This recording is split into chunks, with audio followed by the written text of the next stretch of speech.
Hello, my name is Liliana Ruiz, and this is Journal 4 assignment, and I will be answering the following questions.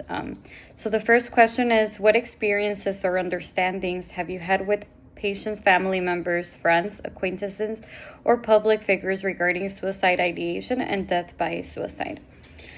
So the experience that I have had with suicide has actually been a very close one, as one of my close family members attempted suicide by ingesting a whole lot of antidepressant pills.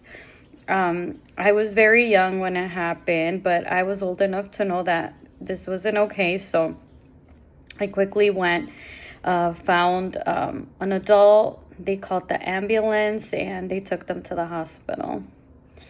I can say that witnessing that as a child has really prompted me to be so hyper aware in regards to mental health and the stigma that surrounds seeking help, especially being a Hispanic person. There's a lot of stigma that surrounds seeking mental health help. The following question is, how did stigma influence the outcomes?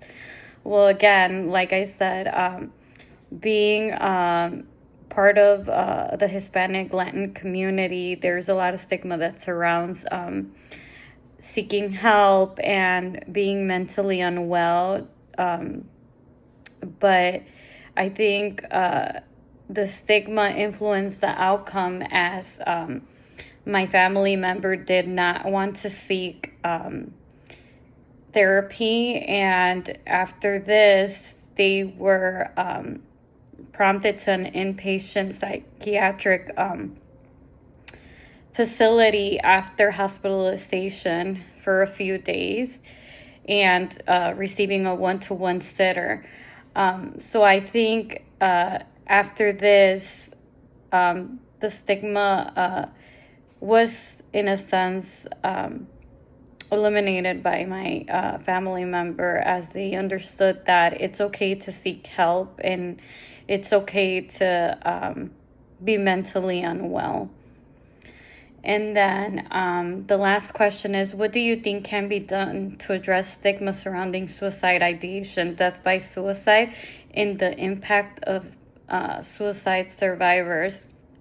I think definitely making it known that it's okay to go through these experiences. I think definitely having support groups, as social media has become very popular, and we see a lot on social media. I think definitely healthcare professionals continuing to talk about how it's okay to be mentally unwell, and increasing our resources. Unfortunately, it's difficult due to the limitations on funding, but I think if we all continue to make it aware how mental health is so important and has continued being a very high driving factor in our functionality, I think it would definitely help everybody understand the high risks of suicide, and definitely prevention. And then as far as the impact on suicide survivors, I think, again, support groups, making it known how they are not alone and how they can receive support. Thank you so much for listening.